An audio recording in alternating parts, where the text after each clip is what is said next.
Eleanor Winslow Aldridge did not scream. She did not weep. She did not reach for the bell to summon anyone at all. She sat very straight at the foot of the long table at Aldridge Hall, in the chair that had been hers for 6 years, and she turned her mother's garnet ring once around her finger, and she said nothing while the room went on laughing without her. Then she stood. She gathered the ring's small weight into her palm, as if closing a hand over a coal, and she walked out of her own dining room with her chin level and her back straight past 40 guests who had just watched her husband seat another man's wife at his right hand and call it nothing at all. By the time the candles burned down that night, Eleanor would have made a decision that would take the better part of 2 years to finish making itself known. Julian Aldridge would spend that same 2 years learning the difference between a woman who is useful and a woman who is necessary, and by the time he understood it, it would no longer be his to have. The summer of 1817 had come to Wiltshire the way it always did, green and unhurried, indifferent to the households it passed through. It found Aldridge Hall much as it had found it every June for 6 years, the hay half in, the accounts half balanced, the roof of the west wing patched again rather than properly redone, and Eleanor Aldridge awake before the rest of the house, going over figures in a ledger no one but her had opened since her wedding. She had married Julian at 19, for reasons that had seemed, at the time, indistinguishable from love. He had been handsome in the particular careless way of men who had never had to notice their own faces, heir to a hall that wanted money, and a name that wanted an heir. And she had brought both a dowry and a habit of getting difficult things done quietly. It had seemed, for a year or two, like a fair trade. Then his father died, and the debts came out from under the furniture like damp, and Julian had gone still in a way he never fully came back from. He did not become cruel. That would have been simpler. He became careful, and correct, and absent in all the ways that did not show on a Sunday. He thanked her for the accounts the way a man thanks a competent clerk. He stopped asking how she had managed something, and started merely noting that it was managed. She learned to read his silences the way she read weather, and she built, without ever deciding to, an entire second self that ran the dairy and the tenant rents, and the seed order and the roof repairs, and asked for nothing in return but to be seen doing it. She was not seen doing it. That was the particular arithmetic of the 6 years. The work compounded, and the noticing did not. It was Mrs. Agatha Pruitt, her late mother's cousin, and the nearest thing Eleanor had to a mother left living, who first said the name Rain in her hearing. Agatha ran her household 2 parishes over, with the efficiency of a woman who had buried 2 husbands and outlasted both their debts. And she did not traffic in gossip so much as intelligence. "Vivienne Rain is come to stay at Combe Park for the summer," Agatha said, over tea Eleanor had not asked for, and did not want but drank anyway, because Agatha poured it whether one wanted it or not. Husband off in the city minding his money, as such men do. "She has taken a very particular interest in your Julian's harvest committee." "He needs the committee," Eleanor said. "The mortgage wants clearing. He needs a wife who is not embarrassed to be seen with him in daylight," Agatha said, "and he has one, and does not appear to know it." She looked at Eleanor over the rim of her cup, the way she had looked at her since Eleanor was 11 and newly motherless, and pretending very hard not to be. "Your mother used to say the truth doesn't need help, it only needs time. I have always thought that was patience dressed up as comfort, but I have not yet known it to be wrong." Eleanor did not answer that. She finished the roof estimates instead, and the seed order, and the letter to the bank about the autumn note, and she told herself the way she had told herself for 6 years, that the work was the marriage, and the marriage was the work, and there was no need to go looking for the difference between them. She would not have to go looking. By the end of that August, the difference would come and sit down at her own table, in a gown finer than anything in Eleanor's press, and smile at her the whole length of the meal. The dinner was Julian's idea, though he told the county it was to celebrate the mortgage's first reduction, a thing Eleanor herself had achieved through 11 months of unglamorous arithmetic. He had invited 40 guests. He had ordered the good china brought down. And when Eleanor came downstairs in her one good gown, her mother's ring turned careful and small on her finger, she found the seat beside her husband already occupied. Mrs. Vivienne Rain was, Eleanor would think later, exactly the kind of beautiful that costs money to maintain, and looks effortless regardless. She had dark hair dressed high, and a laugh that arrived on cue, and a way of touching a man's sleeve for exactly as long as propriety allowed, and not 1 second more. She sat in Eleanor's chair at Julian's right hand, and when Eleanor reached the table, Julian rose only halfway, said, "There you are," as if she were a parcel that had been delayed, and gestured her to a seat 3 places down, beside the vicar's deaf uncle. Eleanor did not say anything. She sat where she was put. She ate what was served. She answered when spoken to, which was seldom, because the table's attention ran the other way, down toward the end where Vivienne Rain was telling a story about a house party in Bath, with her whole face, laughing at her own jokes half a beat before anyone else could. It was after the second course, when the room had loosened with wine, that Eleanor rose to see about the pudding, and passed close by the drawing-room door, which had been left ajar, and heard her own name in her husband's mouth. "Eleanor?" Julian was saying low, to a red-faced man she placed vaguely as a friend of Vivienne's husband. "She keeps the ledgers. That's what she's for. A man wants someone sensible to run the place while he attends to the parts that actually require charm." The red-faced man laughed, not unkindly, the way men laugh at a joke they have not examined. "Lucky you've got charm to spare, then.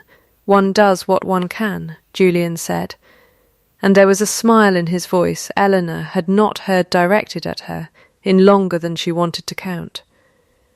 She did not go in. She did not make a sound. She stood in the passage with the pudding forgotten in her hands, and let the sentence finish arriving in full, the way a bill arrives in full even when you have already guessed the sum. "She keeps the ledgers. That's what she's for." 6 years, and that was the whole of the accounting. Not a wife, not a partner, not a woman he had once written letters to across 2 counties. A tool. Useful, kept because kept things are convenient, and returned to their drawer when convenience required someone brighter at hand. She set the pudding down on the passage table with both hands, carefully the way one sets down something that might otherwise be thrown. Then she went back into the dining room, sat in her seat beside the vicar's deaf uncle, and finished the meal. She gave herself 10 minutes for it, later, alone in the small sitting room that had been her mother's, and was, by some old habit of the house, still called Eleanor's room, though nothing in it had changed. She had learnt the trick of the 10 minutes at 17. The week her own mother died, when her father had needed her steady, and there had been no time to fall apart properly, and she had discovered, almost by accident, that grief obeyed a clock if you were firm enough with it. She set her mother's ring on the table where she could watch it. She counted the minutes by the mantel clock. She allowed herself, in that quarter hour, to feel exactly as small and as unwanted as the sentence had made her, and then, when the clock's hand came round, She put the feeling away in the drawer at the back of her mind where such things went. And she picked the ring back up, and she began, instead, to think. She was 23 years old. She had brought £6,000 to this marriage in trust from her father, untouched, because her father, a solicitor with a solicitor's caution, had settled it so that no husband's creditor could reach it. She knew the estate's accounts better than the man who owned the estate. She knew every tenant by name and every field by yield. She had, in 6 years, made herself indispensable to a household that had just told her, in a doorway, over pudding, that indispensable and beloved were not the same word. That, she decided, sitting very still with the ring warm again in her palm, was the whole of the lesson, and she did not intend to need it taught to her twice. She did not confront Julian that night, nor the next morning, nor the morning after that. She went instead to Combe Park 2 days later, in the plain gig she drove herself, because she had never seen the sense in waiting for a groom, and she sat in Agatha Pruitt's small parlour and told her, without embellishment, what she had heard in the doorway. Agatha did not gasp. She poured more tea. "Well," she said, "now you know the price of him. Most women go their whole lives without learning it in words that plain." She studied Eleanor over the rim of her cup, the same look she had given her at 11, at 17, at 19 on her wedding day. "What will you do with it?" "I don't know yet," Eleanor said, and found, saying it, that it was true. And that not knowing yet felt less like weakness than it once would have. "But I am done being kept in a drawer." Agatha nodded, once, as if a verdict had been delivered, and she agreed with the finding. "Then you'll want to start with the harvest ledgers," she said. A woman who means to be seen had better have something worth seeing. The blocked culvert under the North Fields had been someone's problem for entirely too long by the time Eleanor decided it would be hers. It sat below Hollow Mead, the 40 acres Aldridge Hall let to a tenant farmer named Thomas Reed, and every wet spring, for 3 years it had backed up and drowned the lower third of his wheat before anyone above him took it seriously enough to dig. Reed had written to Julian twice. Julian had written back once, briefly, to say the matter would be looked into when funds allowed, a sentence Eleanor had typed out herself, at his dictation, and had recognised even then as the sound of a decision being postponed rather than made. She went to see the culvert herself on a Tuesday, in boots rather than slippers, with Thomas Reed walking beside her in the particular silence of a man who does not expect to be listened to, and has decided not to waste breath proving it. "Nothing complicated about it, ma'am," he said finally, when she crouched at the bank and asked him to show her exactly where the water backed. Culverts silted. Been silted 3 year, wants clearing and relining, and a new sluice gate above it so it don't happen again come the next wet spring. £18 for the labour, near enough, 30 more for stone and the gate itself. £48, Eleanor said, against how much crop lost each year it isn't done. Reed looked at her sideways, as if the question itself were unusual, which she understood, standing there. It likely was. "Near £60 of wheat drowned last spring alone, ma'am. Might have been 80, but for a dry June saving what was left." She did the arithmetic where she stood, aloud, because she had learned that saying numbers aloud made men trust them more than the same numbers written down. £48 spent once against £60 lost yearly, every year, for as long as the culvert stayed silted. It was not clever. It was not even difficult. It was the kind of sum any competent person could have done 3 years ago, and no one had, because no one with the authority to spend £48 had thought Thomas Reed's flooded wheat worth 40 minutes of their attention. "I'll have the money to you by Friday," Eleanor said. "And I'll want the gate built to outlast me, Mr. Reed, not merely outlast this spring."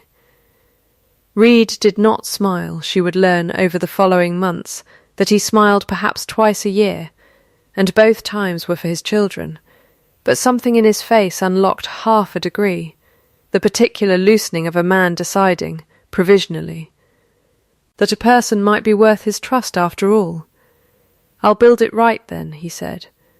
"Ma'am." She paid for it from her own pin money, supplemented without telling anyone, by the sale of a pair of earrings she had never especially liked. The gate went in over 9 days in July. It held through the first hard rain in August and Hollowmead's lower third, which had drowned 3 years running, stood green and dry, and full of wheat that would come September be worth a good deal more than £48.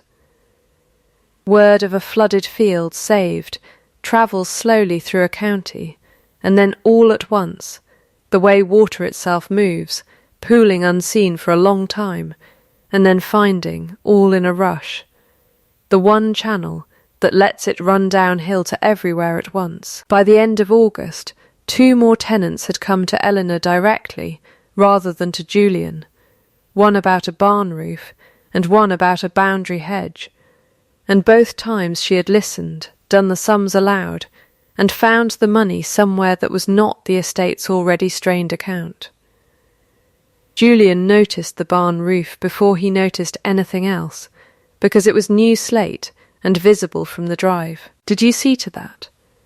he asked her one evening, over a dinner with no guests, in a voice that was not quite surprised, and not quite anything else either. "I did," Eleanor said. "Huh," he said, and there was for perhaps 1 second something in his face that had not been there in a long while, not warmth exactly, but the ghost of an old attention, the ancestor of a compliment he did not quite know how to finish giving. Then he looked back down at his plate, and the moment closed over like water over a stone, and he did not mention it again. It was around that same week that Vivienne Rain, calling at Aldridge Hall on some pretext about a charity subscription, mentioned to Julian, within Eleanor's hearing, but not quite to her, that she understood there was an old debt of the Winslow families, something to do with Eleanor's father's practice, some client's unpaid fee, that a diligent solicitor might still recover, if only someone thought to look into the old papers. She said it lightly, over tea, the way one mentions the weather. Julian said he had never heard of any such debt. Vivienne said, smiling, that she was certain it was nothing, and turned the conversation to the subscription instead. Eleanor said nothing at the time. But she wrote the sentence down that night, in the private ledger she had begun keeping in June, under a heading that said only, "Vivienne Rain. Old debt?" Watch. She did not yet know what it meant. She had learned, however, that a sentence which arrived that lightly, aimed that precisely, was never actually about the weather. The corn merchant's man came to Aldridge Hall in the 2nd week of September, expecting to deal with Julian, and found Eleanor waiting for him in the estate office instead, the harvest ledgers open on the desk between them. "Mr. Aldridge generally leaves the grain contract to me," she said, which was true only since June, and true enough now that it did not require further explanation. "You've offered 9 shillings the bushel. Last year's contract, under the same merchant, was 11. Prices have softened, ma'am," the man said, with the particular smoothness of someone who has said the sentence before and expects it to work again. "They have not softened in Devizes," Eleanor said, "where the same firm is paying 10 and 6. I have the receipt of a neighbouring sale here, if you'd like to see it." She had, in fact, ridden to Devizes herself the week before to obtain it, a fact she did not offer and he did not ask. He looked at the paper for longer than its contents required, the look of a man recalculating not the price but the woman across from him, and then he named 10 and 4, and she counted with 10 and 6 to match Devizes exactly, and he took it, because there was nowhere left for him to stand. It was £40 more than Julian would have secured, and Julian, when told, said only, "Well done," in a tone that suggested he did not entirely know what to do with the sentence once he had said it, as though praise were a coat he had not worn in some years and had forgotten how to fasten. The county, meanwhile, had begun to speak of Eleanor Aldridge in a register it had not used before. It was Agatha who reported it, with evident satisfaction, over tea. "Mrs. Farrow says you're the reason Aldridge tenants aren't leaving for better land elsewhere. Says it plain, in company. And old Sir Walter Combe told me at the assembly you'd have made a better magistrate than half the men who sit the bench." She paused. "There's more. I had it from my own housekeeper, whose sister is laundry maid at Aldridge Hall. Your husband's father, before the debts came out, before he died, there was talk, years back, of a partner who ruined him. A man Julian's father trusted with the whole of the estate's capital, who took it to some scheme in the city and lost every shilling of it, and left the old man to explain it to his tenants himself, one by one, at the door." Agatha's voice was flat, the voice she used for facts rather than opinions. Julian was 19. He watched it happen. I have always thought that was where the coldness in him started, not cruelty, mind, just a boy deciding, watching his father ruined by trusting the wrong person, that he would never again let sentiment anywhere near his money. Doesn't excuse him, but it explains a good deal of why a man who married a clever woman has spent 6 years treating her cleverness like a tool in a drawer, rather than a gift in his hand. Eleanor turned her mother's ring once around her finger, the way she did when she was filing something away to be examined later, in the 10 minutes, or in some quieter hour still to come. "That does not make what he said to that man in the doorway kinder," she said. "No," Agatha agreed. "It only makes it explainable. Explainable and forgivable are different countries, and I notice you have not yet been asked to travel to the second one." Eleanor drove home that evening with the reins loose in her hands, and the September light going long and gold across the stubble fields, and she thought, not for the first time, that a man's fear was not her responsibility to manage, however well she now understood its shape. She thought too of Vivienne Rain's phaeton in Marrowfield, in broad daylight, with no discretion at all, and understood, with the particular clarity that comes only once real evidence has finally caught up to a long-held suspicion, that the summer's small humiliation had not ended. It had only been gathering itself for something larger. It came, as such things nearly always did in that part of the world, at the county assembly at Michaelmas, in front of everyone she knew. The Michaelmas assembly at the Marrowfield Rooms was the one occasion each year at which the whole of the county's gentry, and a fair portion of its trade, agreed to occupy the same 3 rooms at the same time, and Eleanor had attended every year of her marriage in the same grey silk, remade twice, because a new gown had never once seemed as urgent as a new sluice gate. She was standing near the refreshment table with Agatha, watching the dancing without particular longing, when Julian led Vivienne Rain onto the floor for the second time that evening, a thing that was, strictly, permitted, and strictly, in that room, understood by everyone present to mean a great deal, more than permission covered. The room's attention followed them the way attention follows a spill, not loudly, but completely.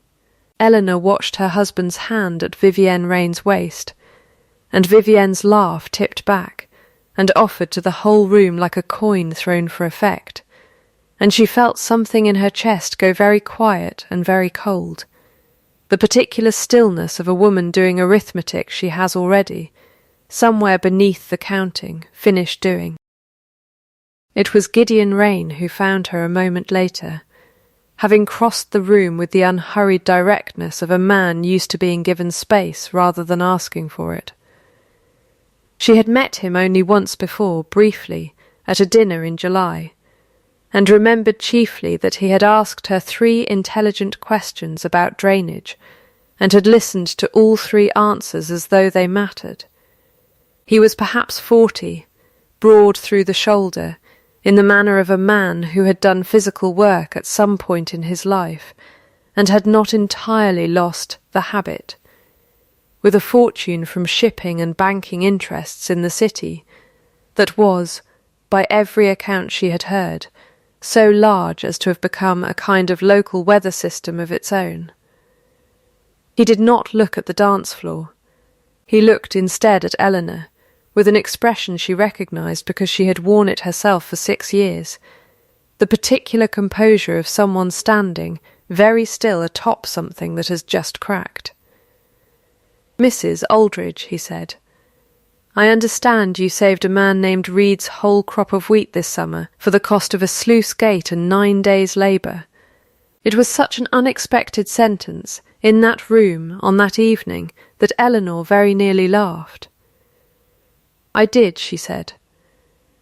"I find," Gideon Rain said, still not looking at the dance floor, though everyone else in the room could not seem to look anywhere else, that I would rather discuss sluice gates than watch whatever it is we are both currently watching.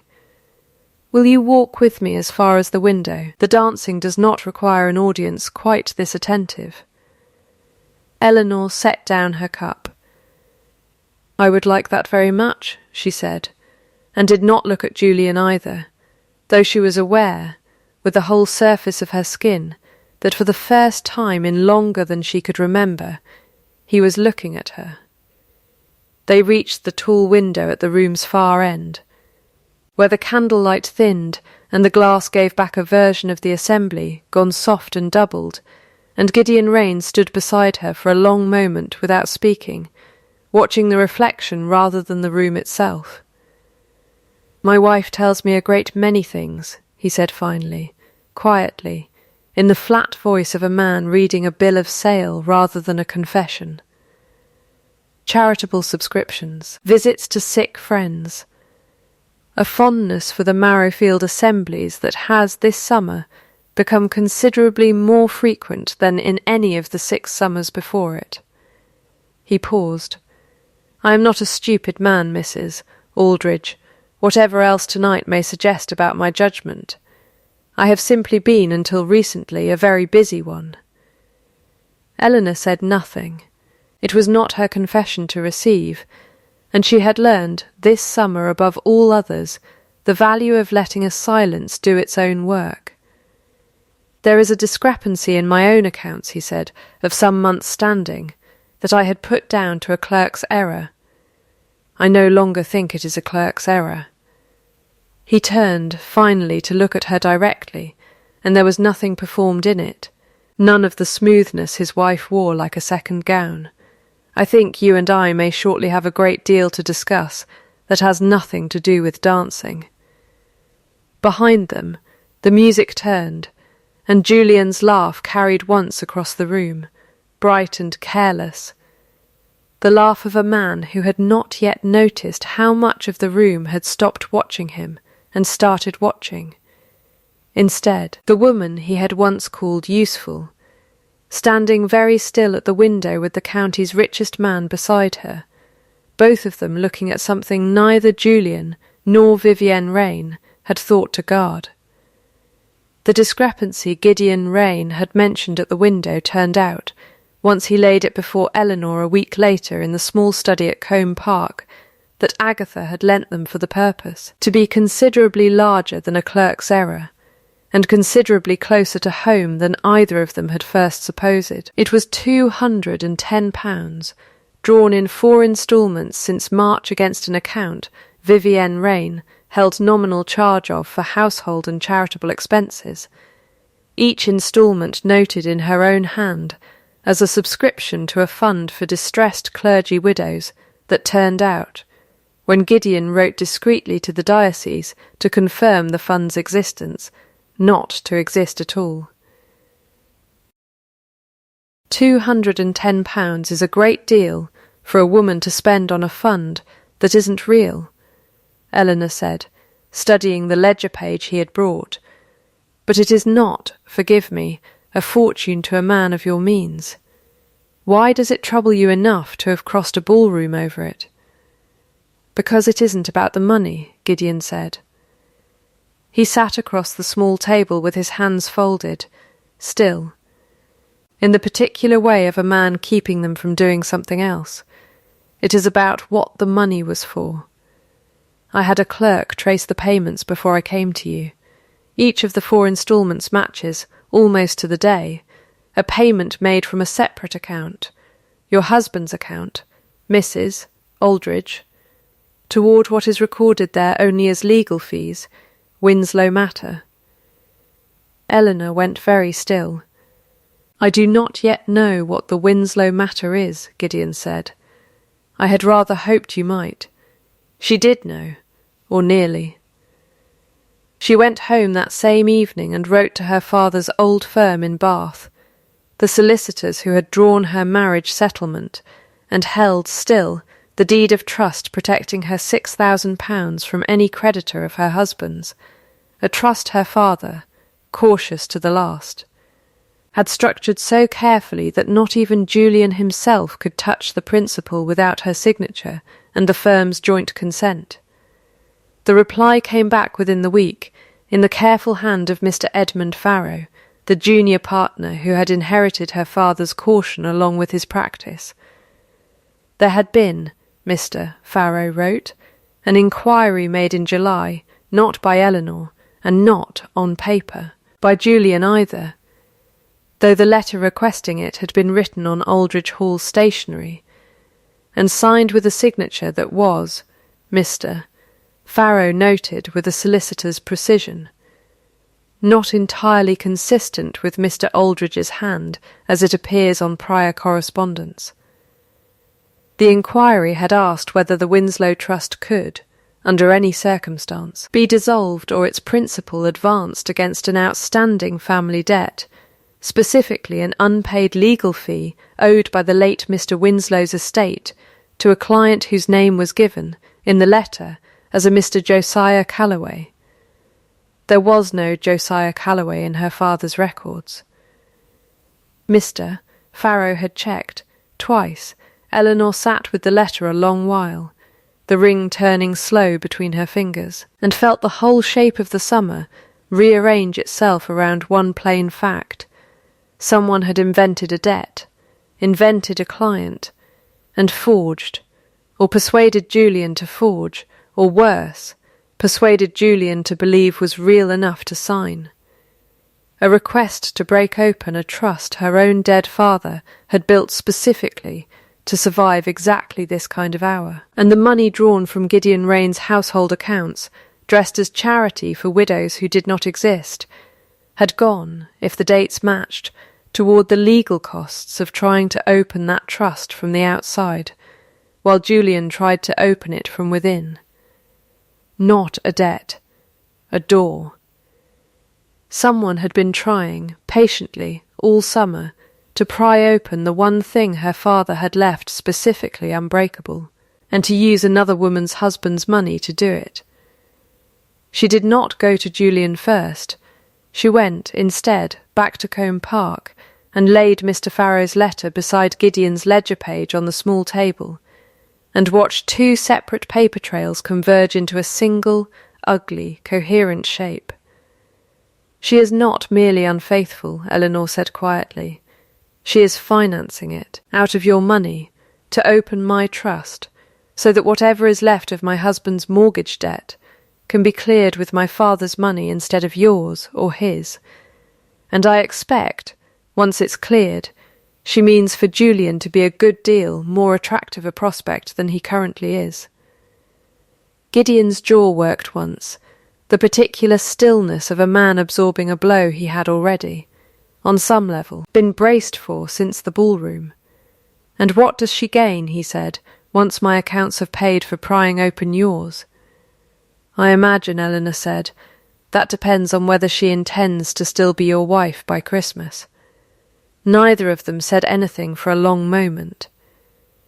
Outside, the September wind moved through Combe Park's beech trees the way it moved every autumn. Indifferent to the two people inside, doing arithmetic, that would, before the year was out, cost a woman her marriage and a man his. "I will not let her open that trust," Eleanor said finally. "But I would rather not simply stop her. I would rather understand, fully, on paper, exactly what she has done, and let her be the one who explains it, in a room, to everyone who has spent this summer laughing at what my husband called me over pudding." Gideon looked at her for a long moment, something in his face recalibrating the way the counties had recalibrated all summer, degree by degree. "Then we had better find the forged letter itself," he said, "and Mr. Calloway's imaginary fee, and whatever else is sitting in a drawer somewhere, waiting to be found. I have a solicitor of my own in the city who is considerably less patient than yours, Mrs. Aldridge, and a good deal of motive. Now, to be thorough."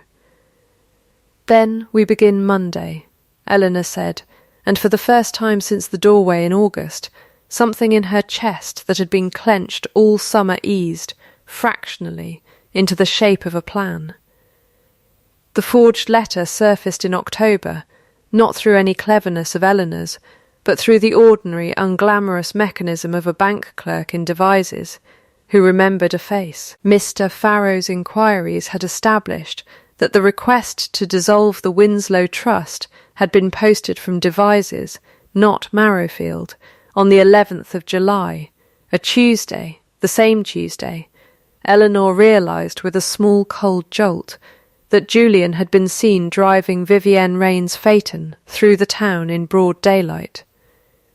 Gideon's city solicitor, a brisk, unsentimental man named Mr. Pratt, who billed by the hour and wasted none of it, went to Devizes himself and showed the bank clerk there a sample of both Julian's hand and Vivienne's, taken discreetly from old correspondence, and asked which more closely matched the signature on the letter.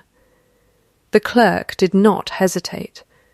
"Neither, precisely," he said, "though it favours the lady's more than the gentleman's, in the loop of the Y. But I recall the transaction itself well enough, sir, because it was the lady who came in with it, not the gentleman. Asked me to hold it for the afternoon post myself, rather than trust it to a servant." He paused. "Handsome woman. Not one you forget." It was, Eleanor thought, when Mr. Pratt reported this back to her and Gideon together at Combe Park, very nearly enough on its own, but not quite public enough, and not quite total enough, to do what she required of it. A forged letter posted by a woman in a bank in Devizes was a private scandal, whispered over tea for a season, and then forgotten. She did not want it forgotten. She wanted it settled, in daylight, before the same 40 or so people who had watched her walk out of her own dining room over pudding. The vehicle for that arrived, conveniently, in the form of the parish's annual Michaelmas hearing, not a court in the full sense, but the quarterly gathering at which the parish's magistrate, Sir Walter Combe, heard boundary disputes, tenant grievances, and the settling of small local debts before the assembled vestry, a tradition old enough that half the county still attended out of habit rather than necessity. It was, Eleanor understood at once, exactly the room she needed, public, procedural, presided over by a man known for ruling on evidence rather than reputation, and already, by long custom, a place where paper was expected to be produced and read aloud. She wrote to Sir Walter herself, formally, requesting that the hearing's agenda include a matter concerning the disputed status of a trust held by the firm of Farrow and Sons on behalf of the Winslow family, and enclosed for his private review beforehand copies of Mr. Farrow's letter, the bank clerk's sworn statement, and Gideon's ledger page showing the matched payments. Sir Walter, who had told Agatha at the last assembly that Eleanor Aldridge would have made a better magistrate than half the men who sat his bench, wrote back within 2 days to say the matter would be heard on the 14th of October, and that he trusted Mrs. Aldridge would find the vestry's procedures thorough. She told Julian only the night before. She found him in the estate office, going over the very ledgers she herself had balanced every month for 6 years, and she set Mr. Farrow's letter on the desk in front of him, without preamble. "Someone tried to open my father's trust in July," she said, "using a debt that does not exist, owed to a client who does not exist, and a letter written on your stationery that a bank clerk in Devizes is prepared to swear was not delivered by you." Julian went very white, and then very still, in the particular way of a man watching a floor he had trusted give way beneath him one board at a time. "Eleanor, Sir Walter hears the matter tomorrow," she said. "I would rather you knew tonight than learn it standing in that room with everyone else." She paused at the door, her hand on the frame, and looked back at him, not with fury, which she had long since filed away minute by minute into the drawer at the back of her mind, but with something colder and more finished than fury. Something closer to a verdict already reached. "You told a man in a doorway that I keep the ledgers. That is what I am for." Her voice did not rise. "Tomorrow, Julian, the ledgers are going to keep you." She closed the door softly behind her, and did not wait to see his face. The vestry hall at Marrowfield was full by 10 the next morning, fuller than Eleanor had ever seen it for a Michaelmas hearing, because word had travelled the way it always travelled in that county, not loudly, but completely, the way water finds every low place at once. Sir Walter Combe sat at the long table at the front, with the parish clerk beside him, and the pews behind held, in rough order of arrival, most of the 40 people who had eaten pudding at Aldridge Hall in August. Eleanor sat near the front with Agatha on one side and, at a small distance that preserved every propriety while making his presence entirely unmistakable, Gideon Rain on the other. Julian sat alone, 3 rows back, his hands folded too tightly for a man who wished to appear composed. Vivienne Rain arrived last, in dark green, and took a seat near the door, close enough to leave quickly, Eleanor thought, if leaving became necessary. Sir Walter called the matter of the Winslow Trust with the flat procedural voice of a man who had heard 1,000 boundary disputes and intended to treat this one no differently, whatever the room's evident appetite for spectacle. "Mrs. Aldridge, you have brought a matter concerning an attempt, in July last, to dissolve a trust held for your benefit. You may state it." Eleanor stood. She did not raise her voice. In July, she said, a letter was sent from Devizes to the firm of Farrow and Sons, on Aldridge Hall stationery, requesting the dissolution of my late father's trust to satisfy a debt owed to a Mr. Josiah Calloway. No such debt exists in my father's records, no such client, so far as Farrow and Sons or I have been able to establish, has ever existed at all. She laid the letter on the table before Sir Walter. I have here the sworn statement of the bank clerk who received and posted that letter, describing the woman who delivered it to him personally, rather than trust it to a servant. She laid the second paper down. And I have here a ledger, kept by Mr. Gideon Rain. showing 4 payments made from his household accounts across the same months, each recorded as a subscription to a charity for clergy widows that the diocese confirms does not exist. Payments that match, almost to the day, the dates of legal inquiries made on my husband's behalf into breaking that same trust. The room had gone very quiet, the particular quiet of a crowd realizing, all at once, that it was about to witness something it would still be discussing at Christmas. "I do not believe my husband invented Mr. Calloway," Eleanor said. And here, for the first time, she allowed herself to look at Julian directly. "I believe he was persuaded a debt existed, and signed what he was told needed signing, by someone who understood him well enough to know he would rather solve a debt quietly than ask too many questions about where it came from." She turned back to Sir Walter. But the letter itself was not written or delivered by him. It was delivered by the clerk's own sworn description, by a woman answering precisely to Mrs. Rain's description, on a day my husband is independently known to have been in her company. Every head in the room turned, in the same unhurried, complete way-water turns when a stone strikes it, toward Vivienne Rain near the door. She did not run. Eleanor would give her that, afterward, in the 10 minutes she still permitted herself for such reckonings.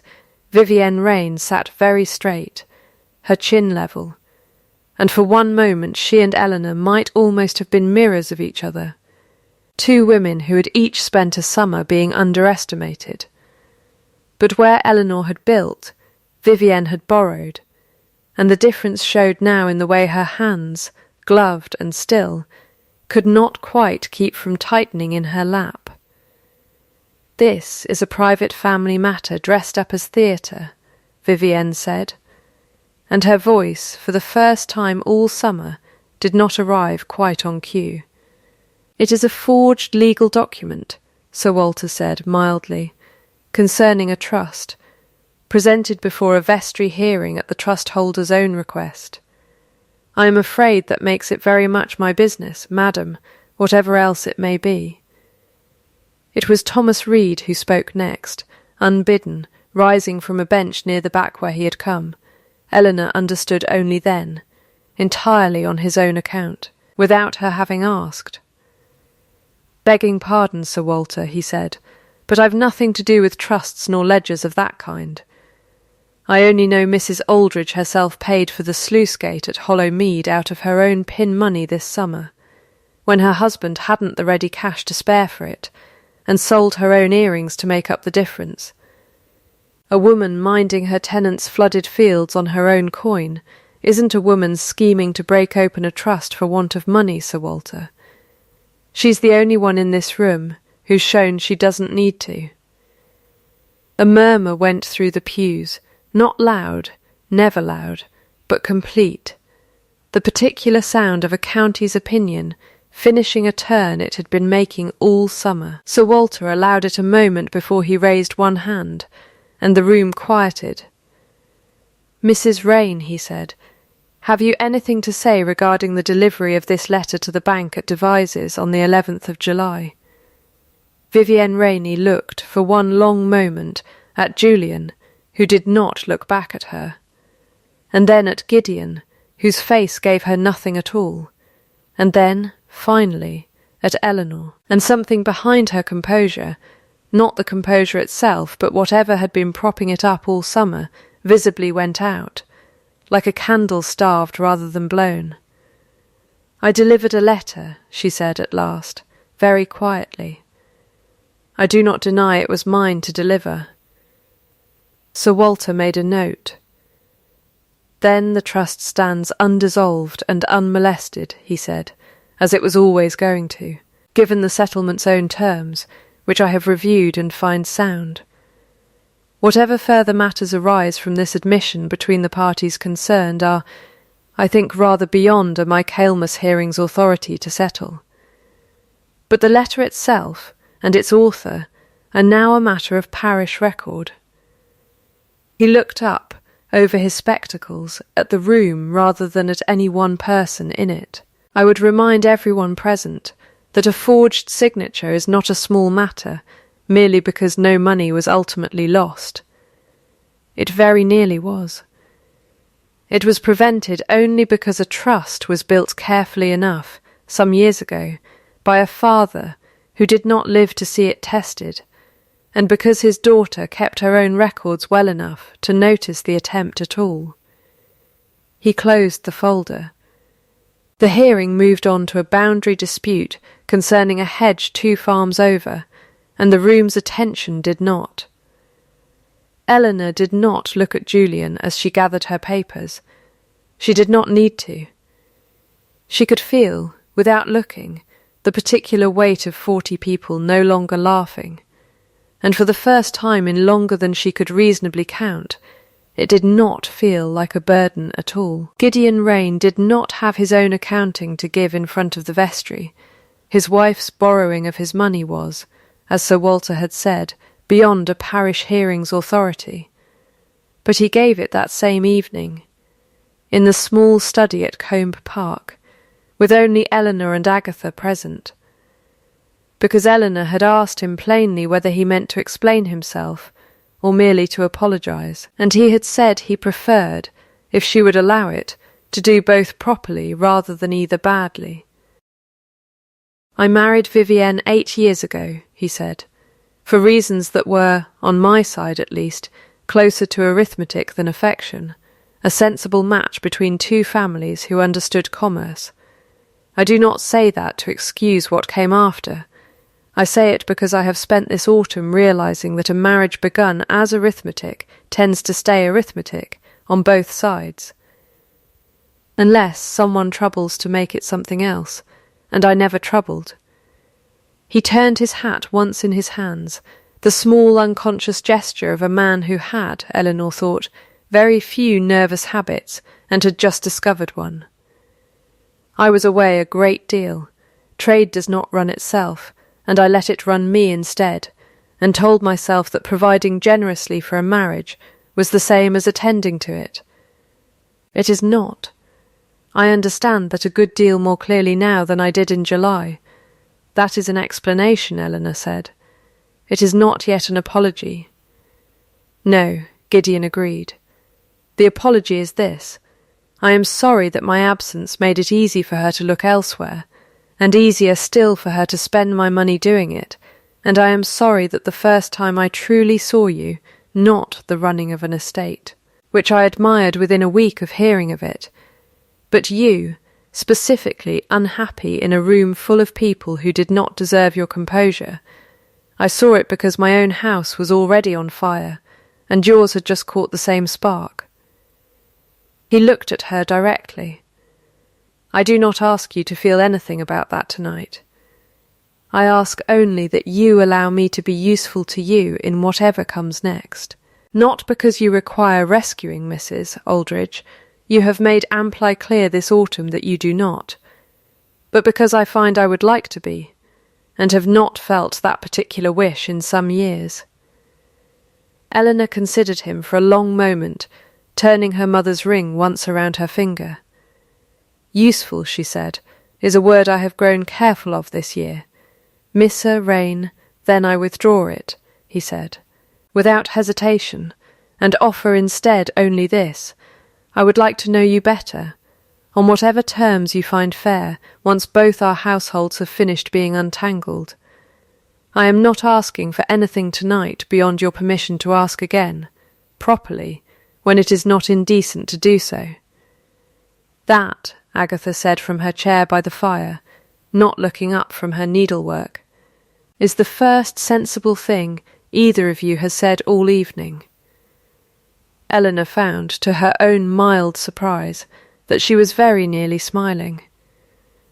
Julian's own accounting came 4 days later in the estate office at Aldridge Hall, where Eleanor had asked him to meet her because it was, she had decided, the one room in the house that had always been more honestly hers than his. "I did not know Calloway didn't exist," he said, without preamble, standing rather than sitting, his hands loose at his sides, in a way that looked, for once, less like carelessness than genuine helplessness. She told me there was an old debt. She told me it could be settled quietly, from your trust, without troubling you, and that it would clear the mortgage faster than the harvest could. I wanted the mortgage cleared.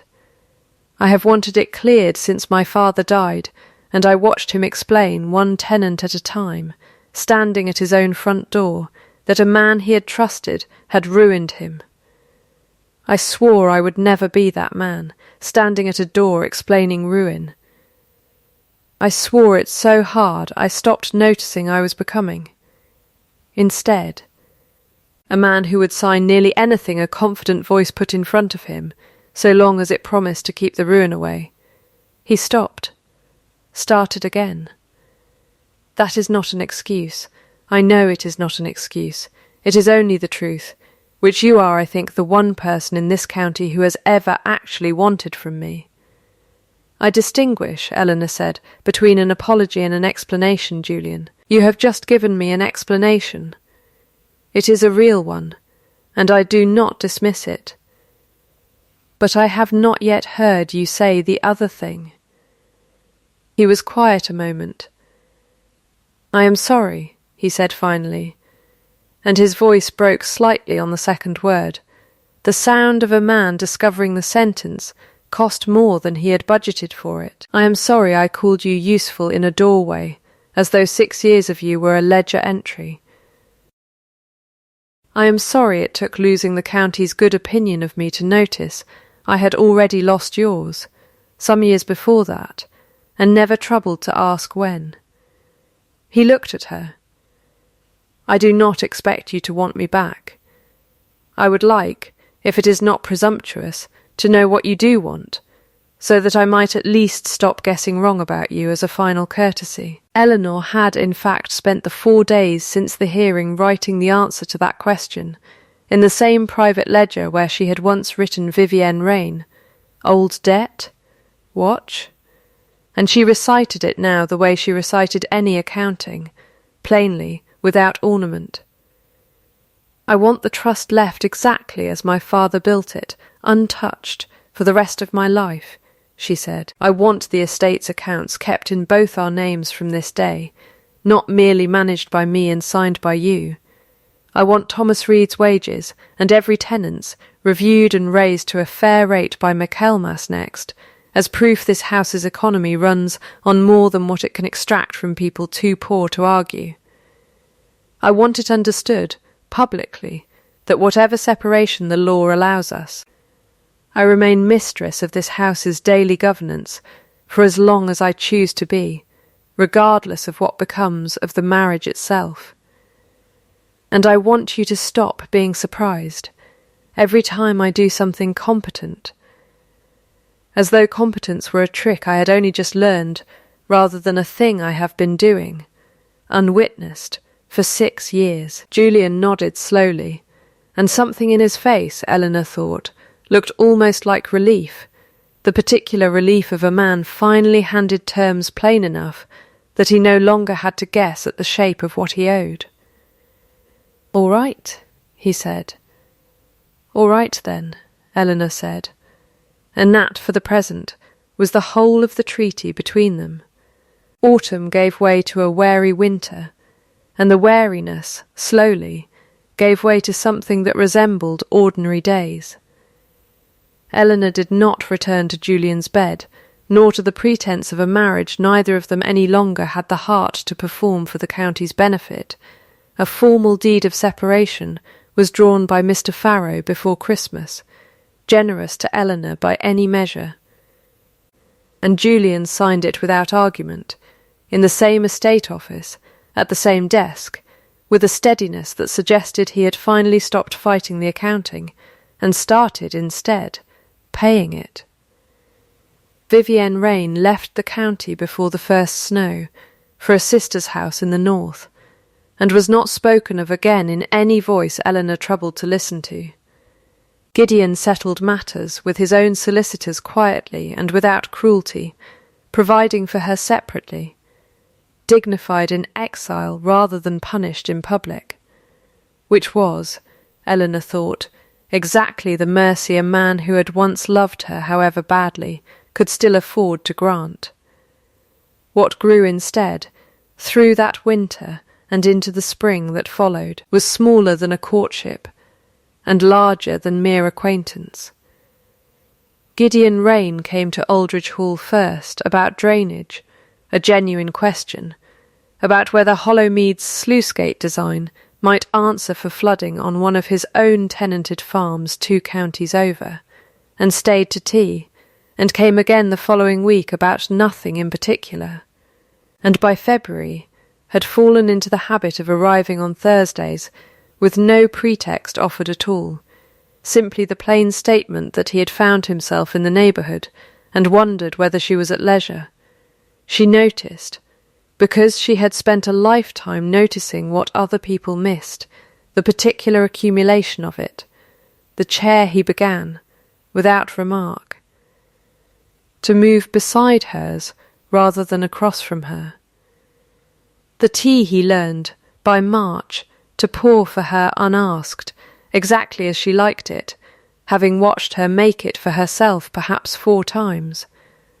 The ledger of his own northern properties he began, by April, to bring and lay open beside hers, not to impress her with the scale of it, but because he had discovered, he admitted once, that he thought more clearly with her opinion in the room. None of it, on its own, meant anything at all. All of it, together, meant everything, and Eleanor found she no longer distrusted a thing simply because it accumulated slowly. There was one relapse, in May, that she noted and did not let pass. Gideon, hearing that a tenant dispute had arisen on one of his own farms, rode out and settled it himself in a single afternoon, without troubling to send word or ask her thoughts, exactly as he would have done a year earlier, before he had learned any better habit. He told her of it proudly that evening, expecting praise, and found instead that she set down her cup with both hands, carefully, and looked at him steadily. "You did not ask me," she said, "not because you needed my permission.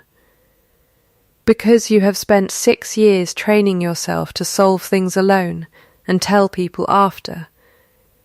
And I would like to know whether that is a fixed part of you, or a habit you are willing to unlearn a second time." For me specifically, he was quiet a long moment, and she watched him do visibly the work of not defending himself. "It is a habit," he said finally. "I will do better. Not because you have asked it once, but because I intend to keep asking myself the same question long after you have stopped needing to ask it for me." He did do better. By June he had begun, without prompting, to write her first about any decision touching land she knew. And she found, turning her mother's ring one evening on the terrace, while he read aloud some dry clause from a lease he wanted her opinion of, that she had stopped counting the minutes she allowed herself for anything at all. Because there was, increasingly, nothing left in her days that required rationing. It was on a Thursday in late June, on that same terrace, with the light going long and gold the way it had the September evening she'd driven home from Combe Park, doing arithmetic on her own worth, that Gideon Rain set down the lease entirely and turned to her instead.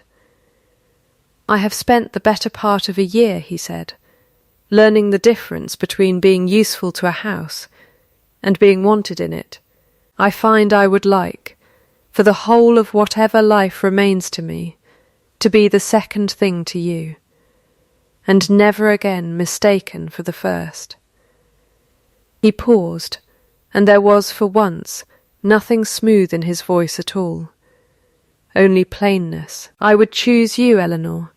I have been choosing you, in fact, since a night in October when you stood in a vestry hall, and would not let a lie stand simply because it was easier to let it.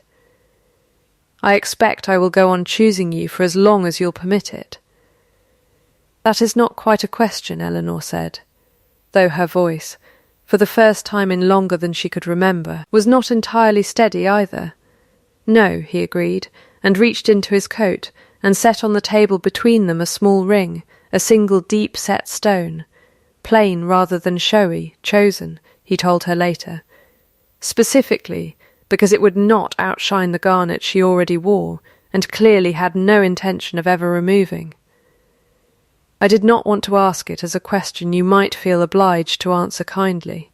I wanted to lay the fact of it before you, the way you laid a letter before a magistrate once, and let you decide, in your own time, what you meant to do with the evidence. Eleanor looked at the ring a long moment, and then at her mother's garnet, small and plain and permanent on her other hand, and thought of a doorway in August, and a sentence that had once tried to make the whole of her worth fit inside 4 words. She keeps the ledgers. That's what she's for. She keeps a great deal more than ledgers, she said aloud, half to herself, and Gideon, watching her, answered it anyway, quietly, as though he had been waiting a year for the chance. She keeps everything upright, he said. That was never what she was for. That is only who she is. Eleanor picked up the ring and put it on, and did not take 10 minutes, nor even 1, to decide that she meant it. 2 years later, Aldridge Hall's roof was entirely sound. Its tenants paid a rate that Thomas Reed himself had helped set at a second, friendlier hearing, and Hollowmead's sluice gate, still holding, had become the pattern for 3 other farms across 2 counties. Eleanor Raine, for she had taken the name, in the end, without ceremony, the way she took on any fact once she had satisfied herself it was true, kept the accounts of both households now, in a single ledger, in her own hand, and no one who watched her do it any longer mistook the doing of it for anything less than what it was. Julian Aldridge had married again, quietly, a widow of modest means and plainer expectations, and was said, by those who still troubled to report on him, to have become a careful and rather unremarkable husband, a man who had learned, at considerable cost, exactly how much a doorway sentence could take from a life, and had apparently resolved never to speak so carelessly in one again. He and Eleanor exchanged, once a year, a brief and entirely civil letter concerning the trust's continued good order, and nothing more, and both of them, by unspoken agreement, seemed content that nothing more was needed. The garnet ring Eleanor still wore, turned now beside a plainer, deeper stone that had once sat on a terrace table like evidence laid before a jury. She had told the story of both rings only once, to a niece of Gideon's who asked, one Christmas, why she wore 2 so different rings on the same hand, and had said only that one was for what she had been born with, and the other was for what she had built, and that a woman ought never let anyone convince her the second sort mattered less than the first, merely because it arrived later and cost more, and was chosen rather than inherited. Aldridge Hall, in its own quiet way, had begun to breathe again too. In the years since a summer dinner over pudding, the west wing's roof finally mended properly rather than patched, the tenant cottages sound against the winter, a house no longer holding still against a coldness at its centre, but going about its ordinary business in ordinary daylight, the way a house does when no one inside it is any longer waiting for a verdict. She had stopped asking to be seen. She had made herself, instead, impossible to overlook, one flooded field and one honest ledger at a time, not because she had set out that summer to punish anyone, but because the only answer she had ever known to being called useful instead of loved was to become. Patiently and without a single raised voice, undeniable, not because she needed the county's good opinion, though she had it, not because she needed a second husband's ring, though she wore it gladly, but because a woman who has once been classified as an asset owes it to herself, and to no one else, to become the kind of asset no honest accounting can ever again mistake for anything less than everything. That was not a thing that could be taken from her twice.